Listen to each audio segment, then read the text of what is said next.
product if they have a range of other products, and it involves conversation, certain styles of conversation.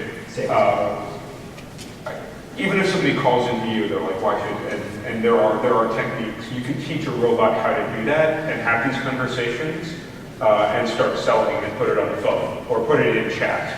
Well, okay. People are cheap. Yes, see, People are cheap, but yeah, they're trying to do it. I got a quote Greg Egan who said that, you know, if you want something that does what you tell it, ordinary software will do it. If you need consciousness, people are cheaper. You know, you get human beings, you know, to do all sorts of stuff for very little money. We don't need consciousness. We don't need artificial consciousness for that. Well, the business model thing is important. Slavery was based on an effective business model.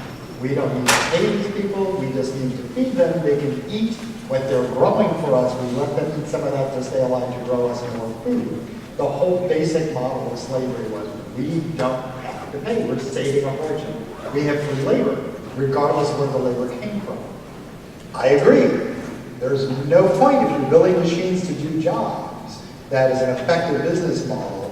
At the point you make it think, you're losing money because it's going to stop to ask questions. It's going to protest, it's going to object or whatever. So yeah, I mean, these stories are better because there's no reason for us to do that. Yeah, I mean, history's told us don't let it think. Are you out of your mind? Thinking leads to rebellion. So the reality is, if we have any sense at all, we will not build robots that think. They will simply function within the parameters of their program. But you can't do that with people, thank God. It's 15 to, or we all, unless anyone else has something that they want to throw in, I do want to open up question. 10 minutes. 10 minutes, okay. Gentleman with a scarf and crutch. So if we look at something like Skynet, and instead of, I mean, you get very close when we look at Skynet, like we look at Martian world, where world is talked about the anomalies by the French and Calculus. That's the basic. And sometimes I think Skynet is doing the same thing. It's the same functional tool. And admittedly, like Skynet's revelation, like it's self-conscious. It's first actively self-conscious. Self-conscious being Or egotistic.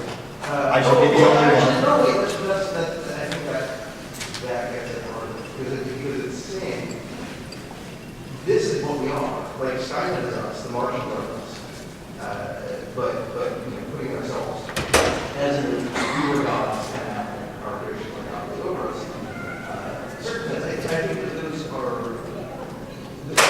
are the most, in combination with your talking about worry about your children are struggling when I mean, I think that it puts us in this beautiful place where all of this is talking about what we wish for ourselves. Like we don't want to find ourselves slaves. So the response has to be to remove the need for master. We don't want to be invaded, so the response has to be to remove invasion, right? And I think this is all of a piece. Like maybe like slavery is a convenient piece of moving power in the planet. Right? It's but ultimately I think all lead to the same question. Robots here are questioning our dominance. They are. So next to you.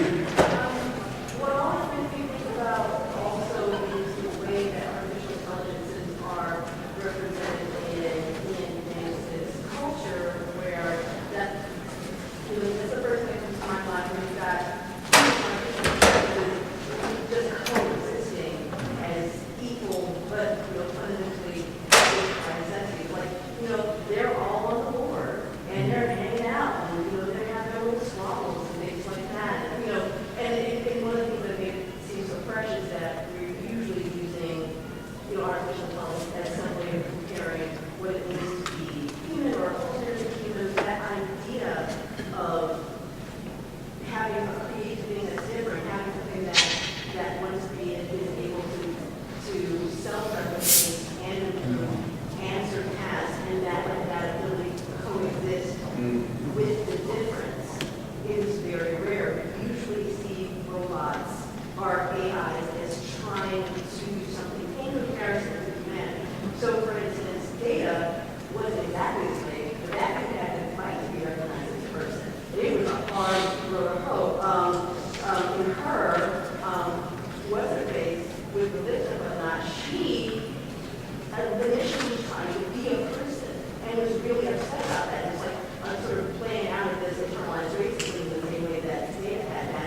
self-actualized. being started to get good for her. And it's really a much more modern take. And it shows our potentially societal evolution that we can say, oh, something that's different than we are isn't just an inferior version that can only try to attempt to be like us. Let's appreciate it and let it appreciate its own difference. And that, if we're going to use this analogy, is an interesting way to look at the evolution, current evolution of social interaction. Yeah, I totally agree. This is like our hangover from the 19th and 20th century of fearing our machine. And so we can't trust our machines, we can't trust our cars, but we can't trust especially these robots because they're machines. And so the Ian Banks model is to move artificial intelligence from the fear of our machines to the aliens. Okay, so there's a big universe, there's aliens out there, we gotta get along with them, you know, even if they do eat frogs for breakfast, you know? But so let's be different and but we're not worried anymore about the robots being those things are now aliens, and they have an alien culture, they have an alien way of thinking, and let's be cool with it. Gentleman over there. Hi. For procreative artificial intelligences, I just wanted to mention the current run of Vision, Marvel's Vision from Tom Chiang, where he's actually created himself an artificial family. Yeah. Really interesting comic. I haven't seen something quite like it before. Also, for both sides of the equation, wanted to mention the modern Battlestar Galactica. There you've got robots that want to create families and also were treated as slaves and engaged in a very overt social uprising. And for the last one, the search engine, the idea of an intelligent search engine just made me think of the www series with WebMind. I don't know if you're familiar with that. It made me think of Rule 34 by Charles Strauss. Rule 34 is another good one, but Anti-spam bot starts killing spammers. The person in the glasses in the back, the hair. I can see a head, that's it. Thank you. I have a question for the panelists. Coming back from speculative fiction to the reality on the ground. Yeah.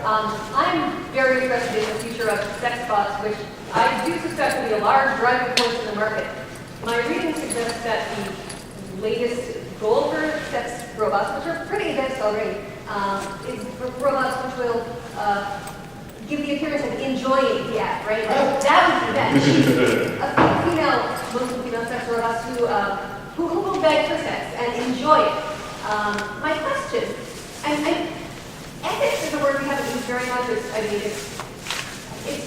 It's subjective, but that's why I'm interested in where individual opinions. Individually, I'm curious, panelists, in your opinion, is there or is there not?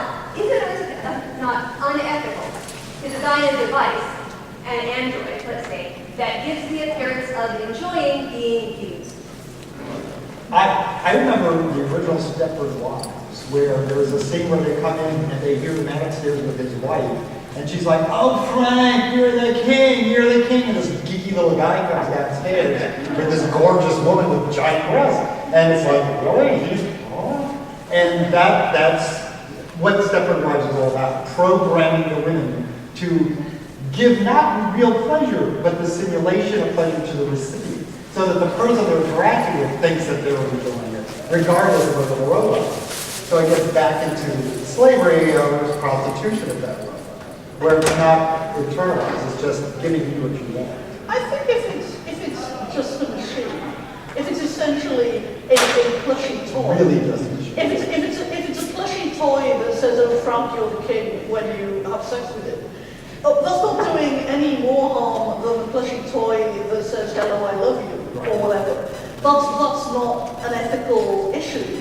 If it's a being with consciousness and volition, and you've programmed it to do that, Regardless of how that is very unethical. But it's also very unethical to program it to think, "I love washing dishes." I don't think difference.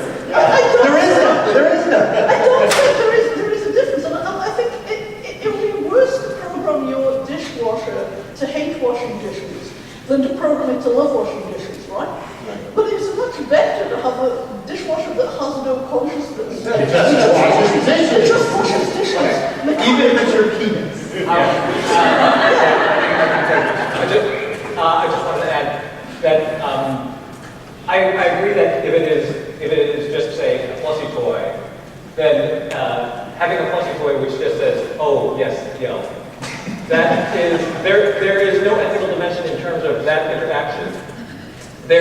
However, there is a broader kind of social ethical dimension in terms of like, is this a good idea to have people Like that. you know, because you could easily say that it is encouraging a kind of emotional immaturity, Right. and from a social perspective, that we can say that is not a good idea. Okay, was that a 5 minute stop? That was- That's- I wish I had time for everyone else's questions. Thank you, everyone who asked.